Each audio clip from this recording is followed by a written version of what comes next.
वंश of thought एक नाम की किताब है, वो पढ़िए, आपको समझ में आ जाएगा। आप भंवर मेघवंशी की किताबें में कार सेवक था, उसे पढ़िए। 2 गुजराती हैं, अब 4 हो गए। पहले अमित शाह और मोदी थे, अब अडानी और अंबानी आ गए। 4 गुजराती पूरे देश को एक डंडे से हाँकना चाहते हैं। तुम्हारी चौक टॉप सर रखते नहीं है। मोदी जी सुन लें, उनका पूरा कैबिनेट सुन ले कि तुम्हारी चौखटों पे सर रखते नहीं हैं हम, और मुझे मालूम है साहिब तुम्हें इस बात का है गम, और तुम्हारी तोप और बंदूकें हमको क्या डराएंगी, तुम्हारे बाप के भी बाप से डरते नहीं हैं। नमस्कार, आज हम दिल्ली के गाजीपुर बॉर्डर पर और मेरे साथ में बहुजन कवि राहुल नागपाल जी। राहुल नागपाल जी, जिस तरह से किसान आंदोलन को आज लगातार 72वां दिन चल रहा है, तो हम देख रहे हैं ना तो सरकार हटने का नाम ले रही है और ना ही किसान भाई हटने का नाम ले रहे हैं। तो क्या लगता है कि किस दिशा में ये आंदोलन जाएगा? देखिए, लड़ाई आर और पार की है। इसको 2 टूक में मोदी सरकार समझ ले, सीधा सीधा, इसमें कोई मिलावट नहीं है। जब तक राकेश टिकैत जी कह चुके हैं, जब तक बिल वापसी नहीं तब तक घर वापसी नहीं। मोदी सरकार जितना जल्दी इस कानून को वापस ले लेगी, उतनी जल्दी किसान भी अपने घर चले जाएंगे और मोदी जी भी अपना आराम से चैन से अपने बंगले में सोएंगे। अगर मोदी जी ये सोच रहे हो, जो उनकी नीति है कि पहले थकाएंगे और फिर हटाएंगे, उनकी नीति गुजरात से लेकर के यहाँ तक यही है, पहले थकाते हैं, फिर बदनाम करते हैं, फिर हटाते हैं। तो ना तो किसान थकाए अब तक, ना बदनामी के खालिस्तानी इनको बता दिया, माओवादी इनको बता दिया, नक्सली इनको बता दिया, और अब तो 26 तारीख को और भी बहुत सारे तक में जो है इनको बदनाम करने की साजिश कर ली। तो ना तो थका है और ना क्या नाम है, अभी तक यहाँ पर वो बदनामी के डर से बचा है, और ना वो यहाँ से हटने को तैयार है। तो सीधी सीधी बात है, आंदोलन सही दिशा में चल रहा है, शांतिप्रिय चल रहा है, बाबा साहब डॉक्टर BR अम्बेडकर के दिए हुए संविधान के अनुसार चल रहा है, ठीक है। और आंदोलन करना भारतीय संविधान के अनुसार फंडामेंटल राइट्स है, वो लोग कर रहे हैं। मोदी जी कानून वापस ले लें, लोग घर चले जाएंगे, बहुत बढ़िया रहेगा जी। आज तक हमने देखा है कि कोई भी जानवर हो, उसको सलाखों के पीछे बांधकर एक तरह से कैद रखने का काम किया जाता है, और हम अक्सर देखते हैं कि जब किसान अपनी फसल को उगाता है तो अपने खेत की 4 बाउंड्री करता है ताकि उसमें जो जानवर है वो प्रवेश ना कर सके। तो आज ऐसी क्या नौबत आई कि सरकार के द्वारा इस तरह की बैरिकेडिंग इन किसानों के लिए की गई है? क्या आज हालत इन किसानों की जानवरों से ही बदतर समझ रही है सरकार? तो अगर जानवर से बदतर नहीं समझती तो बैरिकेडिंग क्यों करती? ये तो इस देश के जो किसान हैं, जो मजदूर है, जो सर्वहारा समाज है, जो कामगार समाज है, जो अर्ज करके खाता, मेहनत करके खाता है, जो SC ST OBC माइनॉरिटी, इस देश का 85% मेहनत करके खाने वाला समाज है, उसको समझ लेना चाहिए। इस देश की हुकूमतों ने तुम्हें जानवर से ज़्यादा समझा कब है? ये हुकूमत हो, इससे पहले वाली हुकूमतें हों, और ख़ासतौर से अब वर्तमान समय में जो हुकूमत देश के अंदर रूल कर रही है, ये इसकी विचारधारा, जो इनके नाना ताऊ चाचा, जो इनके आका हैं RSS के लोग, उन्होंने तो कभी समझा ही नहीं जानवर से ज़्यादा। और आज जो ये बैरिकेडिंग यहाँ पर की है ना, ये बैरिकेडिंग उन्हीं की सोच का नतीजा है। अपने ही देश में, अपने ही लोगों के बीच में, इंडिया और पाकिस्तान पर ऐसी बैरिकेडिंग नहीं है, चाइना पर इतनी बैरिकेडिंग नहीं है। ये कितने बड़े बहादुर हैं, इनकी बहादुरी बताती है ये बैरिकेडिंग जी। हम अक्सर सुनते हैं कि सरफरोशी की तमन्ना अब हमारे दिल में है, देखना है जोर कितना बाजुए कातिल में है। तो वही माहौल आज गरमाया हुआ है बॉर्डरों पर। और अभी हमने देखा कि अमेरिका की जो एक सिंगर है रियाना, उसने एक स्टेटमेंट एक तरह से ट्वीट किया था, अपने विचार रखे थे कि जिस तरह से देश में जो हालात चल रहे हैं, सरकार उनको संज्ञान में ले और जो एक तरह से मानवाधिकार है उनका हनन ना करे। तो इस पर क्या कहना है? देखिए, मेरी बात समझिए, कल से जब से रिहाना ने या कमला हैरी की बेटी ने बड़ा ये 2 ट्वीट किए, एक ट्वीट और आया है, ये 2-3 ट्वीट आए हैं विदेशों से, तो तब से लोगों का देशभक्त जाग गया। एक वो क्रिकेट का भगवान है, 4.25 फुट का सचिन तेंदुलकर, वो भी बोल रहा है यहाँ 200 किसान मर गए, तब उसकी देशभक्ति नहीं जागी। एक वो अक्षय कुमार है भाड़, तब तक उसकी देशभक्ति नहीं जागी। अक्षय कुमार, मैं बता दूं तमाम लोगों को, अक्षय कुमार के बारे में जिनको नहीं पता है, अक्षय कुमार इस देश का नागरिक नहीं है, उसके पास नागरिकता भी विदेशी है। वो इस देश के अंदर रहता है, कमाता यहाँ है, खाता यहाँ है, और नागरिकता उसके पास विदेशी नागरिक है। उसका देशभक्तपन जाग गया। अजय देवगन का देशभक्तपन जाग गया। 3 विदेशी लोगों ने ट्वीट कर दिया, तो इनके देशभक्ति पर खतरा आ गया, देश की डेमोक्रेसी पर खतरा आ गया, लोकतंत्र, हमारा देश का लोकतंत्र इतना कमजोर है क्या 3 विदेशी लोग ट्वीट कर दे तो हमारा देश का लोकतंत्र खतरे में हो जाएगा? कभी नहीं। मोदी जी वहां जाकर के कहें अमेरिका में कि ट्रंप अगली बार, तब देश की नागरिकता को, देश के लोकतंत्र को खतरा नहीं होता। मतलब, और वो 3 लोग देश के किसानों के समर्थन में ट्वीट कर दें तो इनको आपत हो जाती है। तो वही वाली बात होगी ना, हमारा कुत्ता कुत्ता, तुम्हारा कुत्ता टॉमी। बहुत अच्छी बात है। इंडस्ट्री है लगातार, वो भी अपनी जो स्टेटमेंट एक तरह से किसानों के विरोध में दे रही है। कंगना रनौत, उसने भी अभी एक और स्टेटमेंट दिया, और उससे पहले भी लगातार कई स्टेटमेंट दे चुके हैं। वो पहले बहन बेटियों को लेकर स्टेटमेंट दी उसने, जिस तरह की हमारे देश की इन बहन बेटियों के लिए अपशब्द कहे। तो इसको किस तरह से देख रहे हैं? क्या सरकार की पनाह पर ये लोग काम करते हैं? देखिए, मैं उस कंगना रनौत या कनवर रनौत जैसे लोगों का नाम लेकर के भी जवान खराब नहीं करना चाहता, लेकिन आपने उनका नाम लिया कंगना रनौत का, देश की बेटी है, मैं सम्मान करता हूँ हर महिला का। लेकिन जिस प्रकार से पिछले कई महीनों से चाहे किसानों के विरोध में हो, चाहे अन्य किसी कोई भी इस देश के अंदर आंदोलन खड़ा होता है, सबसे पहले कंगना रनौत निकल के आ रही है। पता नहीं किसानों ने कौन सा उसके बंगले पर कब्जा कर लिया है। अरे छज्जा तोड़ा तेरा, क्या नाम है, म्युनिसिपल कॉर्पोरेशन ने, मुंबई वालों ने, उनसे लड़ना, किसानों ने तेरा कौन से बंगले पर कब्जा कर लिया। लेकिन उसकी आदत बन गई है, देश के अंदर कोई भी आंदोलन खड़ा हो उसे सबसे पहले बीजेपी के प्रवक्ता के रूप में वो हमेशा पेश होती है, आरएसएस के प्रवक्ता के रूप में वो हमेशा पेश होती है।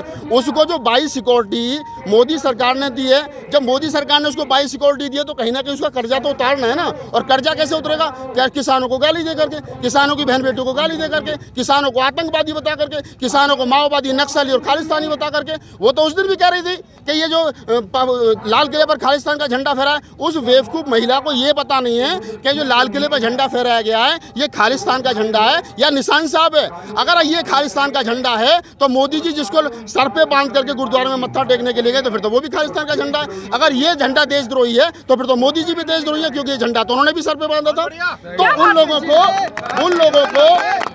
तो इन लोगों को ये पता नहीं है, अनपढ़ और गवार और जाहिल लोग हैं, अनपढ़ और कुपढ़ लोग हैं ये, इनको पता नहीं है। इनका आका जो नागपुर में बैठा है मोहन भागवत आरएसएस वाले, ये जितना बोलते हैं ना, जितनी चाबी भरी जाती है खिलौने उतना उछलते हैं। ये खिलौने हैं, इनको ज़्यादा गंभीर नहीं लेना चाहिए। ये किसान के बेटे खड़े हैं, ये किसान की बेटियां खड़ी हैं, हमारी बहनें यहाँ रोटियां बेल रही हैं। उस कंगना रनौत की माँ ने दूध पिलाया ना, वो कर नहीं मैं असली ठकुरानी हूँ, असली छतरानी हूँ। या 4 दिन किसानों के साथ में बैठ करके सोना पाले में, पता चल जाएगा कौन छतरी और कौन क्या नाम है तंबू है। अरे तू छतरी है तो ये तंबू वाले हैं, ये तंबू है यहाँ बड़ा है, तुझसे बड़ा तंबू है। जी राहुल नागपाल जी, लगातार हम इस आंदोलन को भी कवर कर रहे हैं और अन्य बॉर्डर पर भी कवर कर रहे हैं। यहाँ पर हम देख रहे हैं कि हमने कई किसान भाइयों से बात करी डॉक्टर भीमराव अंबेडकर को लेकर, क्योंकि आज उन्हीं के संविधान के माध्यम से आज किसान भाई अपनी आवाज को बुलंद करने का काम कर रहे हैं। लेकिन जब उनसे बात करते हैं तो सामने से एक सवाल आता है कि आप अंबेडकर की बात क्यों कर रहे हैं, किसानों की बात क्यों नहीं करते। इस पर क्या कहना है? देखिए, 2 चीज़ समझ लीजिए, मैं किसी की बुराई नहीं कर रहा, लेकिन मैं एक चीज़ बता रहा हूँ कि डॉक्टर अंबेडकर को इस देश के अंदर गलत तरीके से पेश किया गया। आप बाबा साहब डॉक्टर अंबेडकर के बारे में पढ़िए, उसमें पहली लाइन में आता है डॉक्टर अंबेडकर दलितों के नेता थे। गलत, डॉक्टर अंबेडकर दलितों के नेता नहीं थे, डॉक्टर अंबेडकर इस देश के नेता थे। डॉक्टर अंबेडकर ने जो संविधान बनाया वो दलितों के लिए नहीं बनाया, वो इस देश की 135 करोड़ आबादी के लिए बनाया। अगर आज आप खड़े होकर के यहाँ मुझसे सवाल कर रही हो तो ये डॉक्टर अंबेडकर की मेहरबानी है, क्योंकि उन्होंने महिलाओं के लिए लॉ बनाया। आपको कहाँ सवाल पूछने का अधिकार नहीं था, आपको तो घूंघट में रह करके रोटी बेलने का अधिकार था। इस देश के आप जो जिसको कहते हैं ना मौलिक अधिकार, ये डॉक्टर अंबेडकर ने दिया। ये सब डॉक्टर अंबेडकर की देन है। और मैं एक बात कहता हूँ, बड़ी मजे की बात है, जाटों के सबसे बड़े नेता कौन थे? सर छोटू राम। सर छोटू राम ने कहा मेरे भोले किसान मेरी 2 बात ले मान, एक तो बोलना सीख ले, एक दुश्मन को पहचान। हमने मंच लगा लिया, बोलना तो सीख लिया, लेकिन दुश्मन को अभी भी नहीं पहचान रहे हैं, दुश्मन कौन है। यही सेम बात डॉक्टर अंबेडकर ने कही कि जिस दिन इस देश का सर्वहारा समाज अपने दुश्मन को पहचान लेगा उस दिन लड़ना सीख लेगा। अरे जो बात डॉक्टर अंबेडकर ने कही वही छोटू राम ने कही, वही बात भगत सिंह ने कही जेल डायरी में। भगत सिंह कहते अगर मैं जेल से छूटा, फांसी से बचा और जेल से बाहर आया तो डॉक्टर अंबेडकर के साथ में काम करूंगा। वही बात चौधरी महाराज सिंह भारती ने कही जो मेरठ से सांसद रहे, वही बात चौधरी चरण सिंह ने कही, वही बात जगदेव बाबू ने कही, वही बात कुशवाहा ने कही। मैं कहता हूं जब SC ST OBC माइनॉरिटी काम करने वाले मेहनत कश लोगों के हमारे महापुरुष एक हैं तो हमारी विचारधारा अलग अलग क्यों है? हम सब एक ही बाप की औलाद हैं, हम मेहनत कश लोग हैं। और जो लोग ये बात कह रहे हैं कि आप डॉक्टर अंबेडकर की बात क्यों कर रहे हो, ये वो इसलिए कर रहे हैं क्योंकि उन्होंने डॉक्टर अंबेडकर को पढ़ा नहीं है। और इस देश की सरकारों ने सबसे बड़ा अपराध ये किया है कि डॉक्टर अंबेडकर को सिर्फ दलितों का नेता बना करके छोड़ दिया। वो दलितों के नेता नहीं थे, वो गरीबों के, दलितों के, मजदूरों के, किसान के, सैनिक के, महिलाओं के, सबके नेता थे। इस देश के 90% क्या 135 करोड़ आबादी के और कम से कम 85% बहुजन समाज के नेता थे। राहुल नागपाल जी, हमने देखा था कि 2020 में NRC का मुद्दा काफी गरमाया था पूरे देश में और लोगों ने बहुत बड़े आंदोलन किए, लेकिन लॉकडाउन के तहत उस आंदोलन को एक तरह से खत्म कर दिया गया। तो क्या लगता है कि आज इन किसान भाइयों को, क्योंकि EVM का भी मुद्दा काफी हम लगातार समय समय पर लोग उठाते हैं लेकिन सफलता नहीं मिली है, तो आज किसान भाइयों को जरूरत नहीं है NRC और जो EVM का मुद्दा है उसको भी इसमें इंक्लूड करें? देखिए, आप समझ रहे 2-3 चीजें बड़ी इस देश में पिटेंगे, सब बारी बारी से पिटेंगे। पहले शेड्यूल कास्ट पिटा, SC ST एक्ट के तहत। मारने वाला कौन है वो सबको पता है। लाठी किसके हाथ में? मोदी जी के हाथ में। ताकत किसी खड़ी है? अडानी अंबानी की। दूसरा नंबर मुसलमान पिटा NRC और CA के मामले पे। ताकत की लाठी किसकी है? मोदी जी की। ताकत किसकी है? अडानी अंबानी की। अब कौन पिट रहा है? अब किसान पिट रहा है। लाठी किसके हाथ में? मोदी जी के हाथ में। ताकत किसकी है? अडानी अंबानी की। जब दलित पिट रहा था तो सब ताली बजा रहे थे, फिर मुसलमान पिट रहा था तो हम हिंदू, हम भी ताली बजा रहे थे। अब किसान पिट रहा तो अब बताओ कौन ताली बजाएगा? बारी बारी से पिटेंगे सब, क्योंकि इस देश के अंदर जो आरएसएस का समाज है ना, जो 15% आरएसएस की विचारधारा का समाज, उसके लिए ना जाट से प्यार, ना गुजर से प्यार, ना यादव से, ना चमार से, ना खटीक से, ना पासी से, ना मुसलमान से। उसके लिए तुम जातियाँ हो, उसके लिए तुम जातियाँ हो। और जिस दिन तुम जाति को जमात में बदल दोगे, जिस दिन तुम पिटे पिटे लोग इकट्ठा हो जाओगे, उस दिन ये आरएसएस वाले इस देश को छोड़ करके भाग जाएंगे, क्योंकि ये विदेशी और तुम इस देश के मूल निवासी हो। समझने की जरूरत है। किसी में 10 लाठी लगी हैं, किसी में 20 लगी हैं, किसी में 30 लगी हैं। ये खुश हो लो कि मुझ में 10 लगी है, मैं कम पिटाऊं। इसमें 20 लगी है, ज़्यादा पिटा, इसमें 30 लगी है, ज़्यादा ये हमसे ज़्यादा पिटा। पिटोगे सब, पीटने वाला वही है। इकट्ठे हो जाओ, लाठियाँ छीन लो, तोड़ दो, फेंक दो, और ऐसे बदतमीज आदमी को हटा दो। राहुल नागपाल जी, अभी 2 दिन पहले सोशल मीडिया पर एक वीडियो लगातार वायरल हो रही है कि जो ब्राह्मण महासभा है उसके लोग हैं और एक पंडित है और बहुत सारे आरएसएस और बीजेपी के लोग हैं, वो राकेश टिकैत जी का जीते जी पिंडदान करते हैं और उनके जो पुतला है उसका भी दहन करते हैं। तो किस तरह से देख रहे हैं इसको? देखिए, जाति कोई बुरी नहीं होती। मैं जो जाति, किसी भी जाति में कुछ जो मनुवादी विचारधारा के लोग हैं, मैं उनका विरोध करता हूँ। मैं कहता हूँ कि इस देश के अंदर जिन्होंने राकेश टिकैत का जीते जी जिन ब्राह्मणों ने पिंडदान किया, उनको अकल नहीं है क्या? उनको थोड़ी बहुत तो अकल होगी, थोड़ी बहुत तो समझ होगी। अगर तुम हिंदू धर्म को मानते हो, सनातनी परंपरा को मानते हो, तो इस जिसको कहते हो कि सैकड़ों साल पुरानी, हजारों साल पुरानी परंपरा है, तो उस परंपरा को क्यों बदनाम कर रहे हो भैया? कहीं सनातनी परंपरा में जिंदे आदमी का पिंडदान नहीं होता। और जो लोग सनातनी परंपरा के होने के बावजूद भी राकेश टिकैत का पिंडदान कर रहे हैं, आप उनकी मानसिकता का इस बात से पता लगा सकते हो कि वो वही कुपड़े लोग हैं जिनकी मैंने स्टार्टिंग में बात की। ना उन्होंने अपने धर्म को पढ़ा, ना उसका वो पालन कर रहे हैं। अपनी जो खुन्नस है वो इस बहाने उसको निकाल लें। राकेश टिकैत 6.5 फुट का आदमी है, 56 इंच का सीना ले रहा है। इनके पिंडदान करने से वो मर रहा है, इन्हें मार के मरेगा, वो इतनी आसानी से ना मरे। जी राहुल नागपाल जी, लगातार हमने अभी 2-3 दिन पहले की बात है यहाँ पर, क्योंकि पुलिस प्रशासन के द्वारा बैरिकेडिंग की है, लेकिन उसी पुलिस प्रशासन की बैरिकेडिंग को तोड़कर कुछ आरएसएस बीजेपी के लोग आते हैं और लगातार ये नारे लगाते हैं कि दिल्ली पुलिस तुम लठ बरसाओ, हम तुम्हारे साथ हैं। तो इस पर किस तरह की प्रतिक्रिया आनी चाहिए पुलिस की, आप क्या सोचते हैं? देखिए, आप एक चीज समझ लो, इस देश के अंदर जब ये आरएसएस नाम की ना एक बीमारी है, इस बीमारी को जब तक जड़ से खत्म नहीं किया जाएगा, हम अपने बच्चों को उनकी शाखाओं में जाने से नहीं रोकेंगे। और जो लोग कहते हैं ना कि आरएसएस क्या नाम है, बहुत बड़ी चीज़ है, मैं कहता हूँ आप आरएसएस की किताब पढ़िए, वंश ऑफ थॉट एक नाम की किताब है, वो पढ़िए, आपको समझ में आ जाएगा। आप भंवर मेघवंशी की किताब में कार सेवक था, उसे पढ़िए तो समझ में आ जाएगा। ये जो लोग आए थे ना, जिनका आप जिक्र कर रहे हो कि दिल्ली पुलिस तुम लठ बजाओ, हम तुम्हारे साथ हैं, दिल्ली पुलिस तो लठ बजा लेगी, लेकिन जो यहाँ लोग बैठे हैं दिल्ली पुलिस में जो जवान हैं, वो भी तो उनके भाई हैं, वो भी तो उन्हीं के बेटे हैं, वो भी तो उन्हीं के चाचा ताऊ हैं। कभी खून के ऊपर लठ नहीं बजाता। वो जमाना चला गया कि सरकार ने आदेश करा और लठ लेकर के दिल्ली पुलिस आ गई। जिस दिन राकेश टिकैत को 27 तारीख 28 तारीख की रात को यहाँ पुलिस गिरफ्तार करने के लिए आई थी, तो पुलिस की आंख में भी आंसू थे और राकेश टिकैत की आंख में तो आंसू थे ही थे, क्योंकि गिरफ्तार होने वाला बेटा था और गिरफ्तार करने वाला बेटा था। दोनों एक ही बाप के दो बेटे थे, जो एक विरोध में खड़ा था और एक समर्थन में खड़ा था। जी राहुल नागपाल जी, जब से 7 साल से भारतीय जनता पार्टी सत्ता में आई है, लगातार वो हिंदू मुसलमान की बात करती है और इस देश को हिंदू राष्ट्र बनाने की तरफ दौड़ रही है, एक तरह से मैं ये कहूँ। लेकिन क्या ऐसी चीज है कि इस देश में, क्योंकि संविधान हमें पूर्ण रूप से आजादी देखता है, चाहे हम हिंदू हैं, मुस्लिम है, सिख है, बौद्ध है, जैन है, ईसाई है, हर किसी को स्वतंत्र रूप से रहने का अधिकार है। तो आज भारतीय जनता पार्टी को ऐसी क्या जरूरत पड़ी कि सबको हिंदू राष्ट्र की तरफ ले जाना चाह रही है? देखिए, 2 चीज समझ लीजिए। भारतीय संविधान का ये प्रियम्बल लग रहा है सामने, जिन लोगों ने नहीं पढ़ा वो पढ़ लेना, ऊपर ही टकरा मंच पे।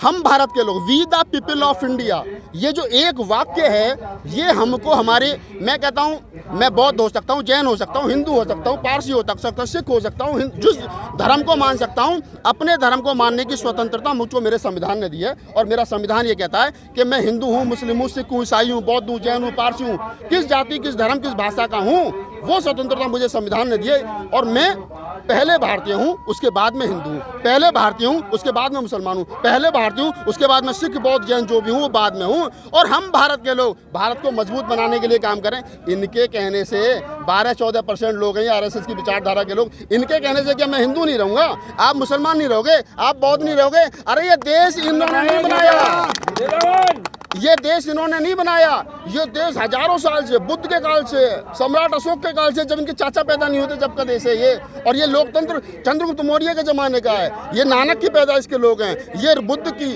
नानक की, रैदास की, फूले की, साहू की विचारधारा के लोग हैं। ये एक दिन में टूटने वाली नहीं है। हम उसी विचारधारा के लोग हैं कि जब नानक देव जी ने लंगर चलाया था, 20 रुपये से शुरू किया था, जिस लंगर को आज हम सब लोग खाते हैं, उन्होंने ये नहीं सोचा था कि इसको हिंदू खाएगा मुसलमान खाएगा। आज भी गुरुद्वारे में चले जाइए, वहाँ ये देख करके लंगर नहीं परोसा जाता कि इसको हिंदू खाएगा, मुसलमान खाएगा, बौद्ध खाएगा। वहाँ जो जाएगा वो खाएगा। ये हमारी मोहब्बत को तोड़ना चाहते हैं, ये भाईचारे को तोड़ना चाहते हैं। अरे ये 2 गुजराती हैं, अब 4 हो गए। पहले अमित शाह और मोदी थे, अब अडानी और अंबानी आ गए। 4 गुजराती पूरे देश को एक डंडे से हाँकना चाहते हैं। लेकिन इस देश की 135 करोड़ जनता अब समझ चुकी है, इनको वहीं पहुंचा देगी, इनको वहीं पहुंचा देगी जहाँ से लेके आएगा। जी राहुल नागपाल जी, आखिरी सवाल, एक आप कवि हैं और कवि होने के नाते इस पूरे देश को क्या मैसेज देना चाहेंगे? मैंने राकेश टिकैत के सम्मान में मैं एक ही बात कहना चाहूँगा, एक साहित्यकार, एक कवि की अपनी पीड़ा है। मेरी 4 पंक्तियाँ थी, वो निवेदित कर देता हूँ। आपने कवि की बात कही है कि तुम्हारी चौक पे सर रखते नहीं हैं। मोदी जी सुन लें, उनका पूरा कैबिनेट सुन ले कि तुम्हारी चौखटों पे सर रखते नहीं हैं हम, और मुझे मालूम है साहिब तुम्हें इस बात का है गम, और तुम्हारी तोप और बंदूकें हमको क्या डराएंगी, तुम्हारे बाप के भी बाप से डरते नहीं हैं। तो ये थे हमारे साथ में राहुल नागपाल जी, जो कि अपनी अच्छी कविताओं के कारण जाने जाते हैं। और यहाँ पर लगातार बहुत सारे लोग हैं, आप लगातार देख रहे हैं कि इस किसान आंदोलन को 72वां दिन चल रहा है। लेकिन किसानों की और आम इस देश की जनता की सिर्फ एक ही डिमांड है कि जब तक सरकार इन 3 काले कानूनों को पूरी तरह से रद्द नहीं करती, हम यहाँ से नहीं हटेंगे।